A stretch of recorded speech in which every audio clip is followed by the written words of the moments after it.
Hola, bon dia a tots, benvinguts a una nova classe de naturals. Bé, avui anem a veure, anem a continuar la part de l'altre dia i anem a veure l'embaràs, val? El part i la lactància. Bé, vam veure l'altre dia que l'embrió s'adheria al coll de l'úter, val? I bé, es queda adherit al coll de l'úter durant tot un procés de 9 mesos, val? Aquest període s'anomena l'embaràs.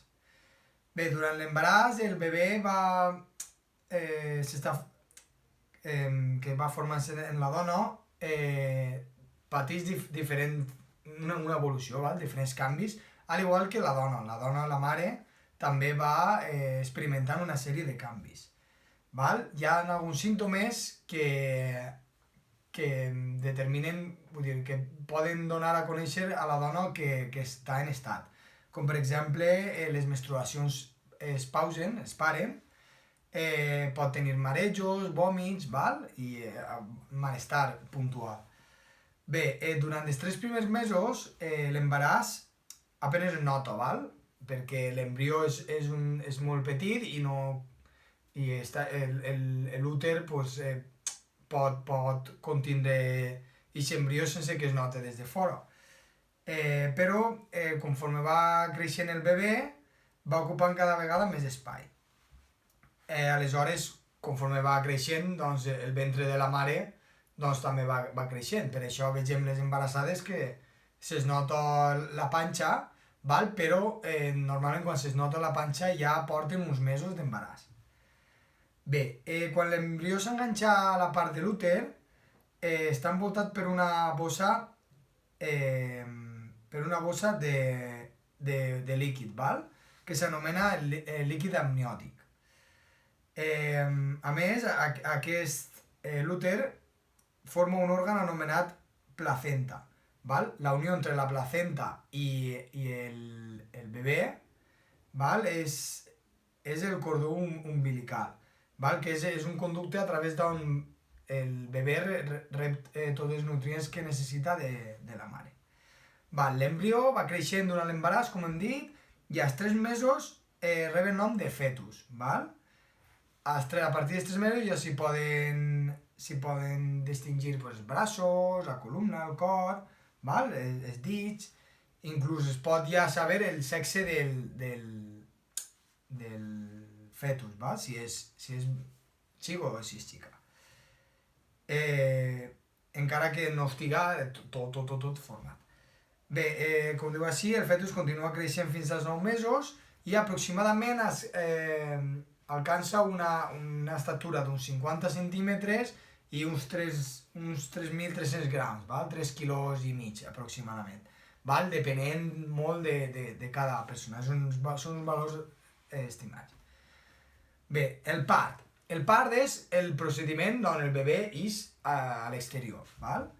I passa des de l'úter per la vagina i ix a l'exterior.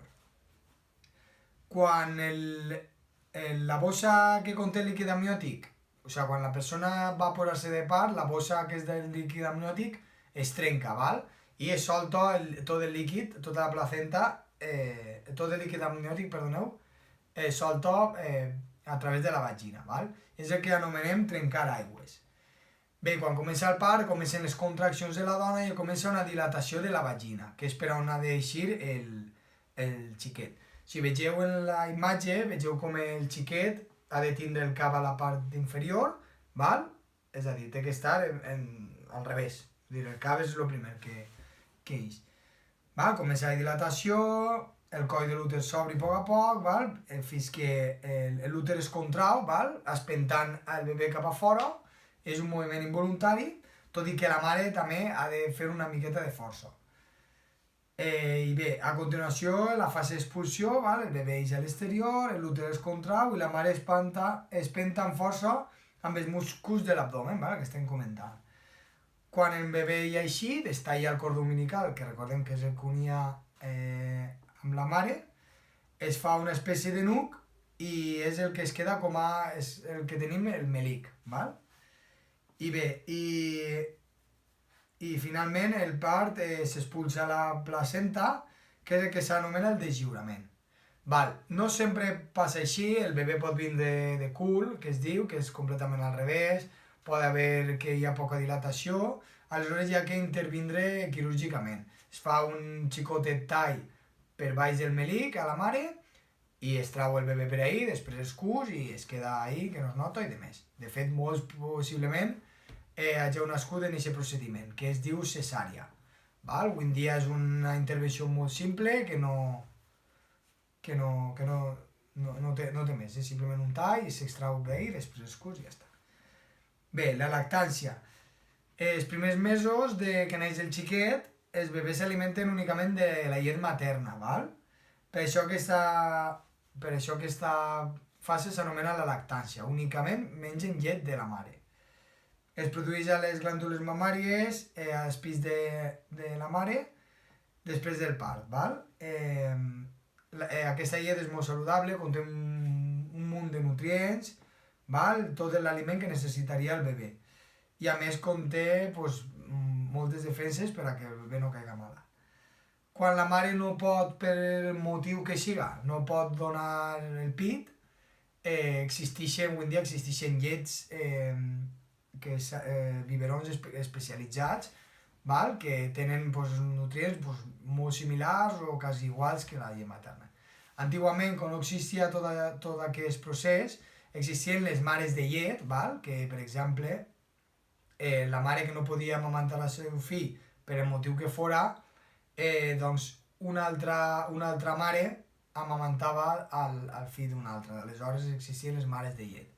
Val? Doncs bé, això, si voleu investigar, podeu preguntar a les vostres mares o a les vostres àvies o avis, val? Que segur que hi ha algun cas que ha passat. Bé, activitat 1. És el mateix l'embrió que el fetus? Explica-ho. Val, hem dit que fins a certs mesos es diu embrió, després fetus, per unes raons. 2. Completa les oracions correctament en el quadern. Val? Durant l'embaràs, el fetus, el que siga. El part acaba quan? El que siga. Doncs bé, això serien les activitats. Pàgina 39, activitat 1 i 2. Bé, el tram que falta, si deixem les solucions del repte, i el repte d'avui, sumem dins dels cercles. Digues en quin dels cercles la suma dels seus números és més gran. Sumem tots els cercles i vegem quin de tots és el més gran. Doncs bé, això seria tot per avui i res, ens vegem en el proper vídeo. Adeu!